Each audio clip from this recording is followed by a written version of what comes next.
क्या एकलव्य कर्ण और अर्जुन से भी ज्यादा ताकतवर योद्धा था? आखिर क्यों किया था भगवान श्री कृष्ण ने एकलव्य का वध? अगर गुरु द्रोणाचार्य एकलव्य का अंगूठा ना मानते तो क्या वह कर्ण और अर्जुन से भी ज्यादा पराक्रमी योद्धा थे?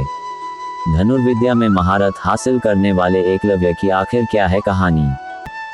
एकलव्य, जो कि रिश्ते में भगवान श्री कृष्ण के चचेरे भाई लगते थे और धनुर्विद्या में माहिर इतने की सब उनकी इस विद्या का लोहा मानते थे। चचेरे भाई होने महाभारत के बावजूद क्यों एकलव्य समझता श्री कृष्ण को अपना दुश्मन? हरिवंश पुराण के हरिवंश पर्व अध्याय 34 के अनुसार महाभारत काल में प्रयाग के तटवर्ती प्रदेश में श्रृंगवरपुर नाम के राज्य के प्रमाण मिलते हैं, जहां निषादराज हिरण्यधनु का पूरा साम्राज्य था।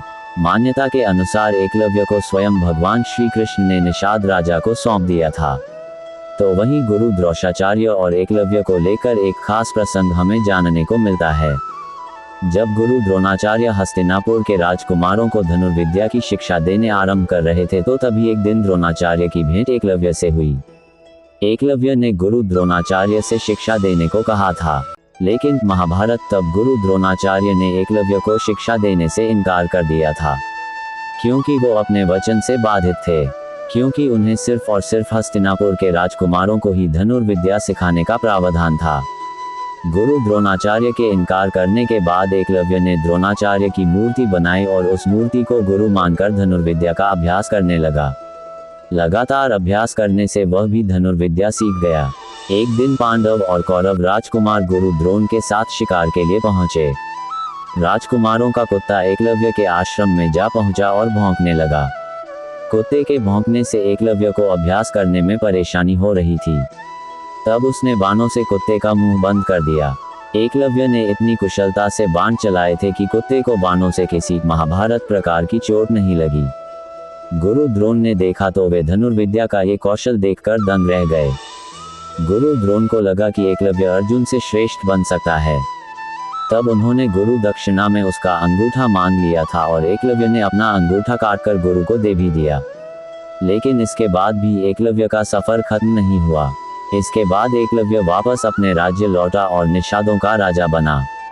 उसने निषाद भीलों की सेना बनाई और अपने राज्य का विस्तार किया। एक प्रचलित कथा के अनुसार एकलव्य श्री कृष्ण को शत्रु मानने वाले जरासंध के साथ मिल गया था। एक कथा के अनुसार बलराम और एकलव्य के बीच भीषण युद्ध हुआ, जिसमें एकलव्य हार गया था। एकलव्य को 4 अंगुलियों से धनुष चलाते देख भगवान श्री कृष्ण समझ गए थे कि यह पांडवों और उनकी सेना के लिए खतरनाक महाभारत साबित हो सकता है। जिसके बाद आता है महाभारत का वो अध्याय जिसमें स्वयं भगवान श्री कृष्ण और एकलव्य का आमना सामना हुआ था, और उसके बाद भगवान श्री कृष्ण ने स्वयं अपने सुदर्शन चक्र से एकलव्य का वध किया था। भगवान श्री कृष्ण ने स्वयं अर्जुन से भी कहा था कि अगर मैं एकलव्य का वध नहीं करता और गुरु द्रोणाचार्य छल पूर्वक एकलव्य का अंगूठा नहीं कटवाते तो वह इतने पराक्रमी थे कि देवता दानव कोई भी मिलकर उन्हें युद्ध में परास्त नहीं कर सकता था। तो इस बात से यह सिद्ध होता है कि अगर गुरु द्रोणाचार्य उनका अंगूठा नहीं कटवाते तो वह कर्ण और अर्जुन से भी बड़े योद्धा होते, जिन्हें हराना शायद नामुमकिन होता। महाभारत में एकलव्य और कर्ण दोनों ही महान योद्धा थे। एकलव्य निषादराज का पुत्र था और उसने बिना किसी गुरु के ही धनुर्विद्या सीखी थी। एकलव्य की महानता को भगवान श्री कृष्ण भी मानते थे।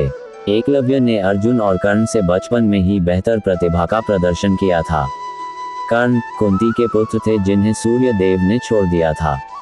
कर्ण ने भगवान परशुराम से अस्त्र शस्त्रों की शिक्षा ली थी। एकलव्य के कितने पुत्र थे?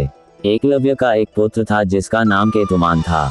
एकलव्य के युद्ध में वीरगति को प्राप्त होने के बाद उसका पुत्र केतुमान सिंहासन पर बैठता है और वह कौरवों की सेना की ओर से पांडवों के खिलाफ लड़ता है। महाभारत के युद्ध में वह भीम के हाथ से मारा जाता है। महाभारत में अर्जुन, एकलव्य और कर्ण के बारे में कुछ बातें। अर्जुन, एकलव्य और कर्ण में से अर्जुन सबसे छोटा था। अर्जुन को कुशल शिक्षक से व्यवस्थित तरीके से शिक्षा मिली थी। कर्ण के तीर की ताकत इतनी थी कि जब वे तीर चलाते थे और उनका तीर अर्जुन के रथ पर लग जाता था तो रथ पीछे कुछ दूरी तक खिसक जाता था। कर्ण अर्जुन से कम 10 साल बड़ा था और एकलव्य कर्ण से भी करीब 5 साल बड़ा था।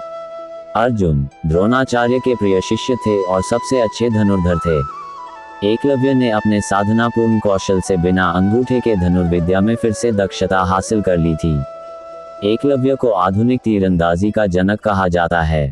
कर्ण महर्षि परशुराम के शिष्य थे और उनके पास दिव्य कवच और कुंडल थे।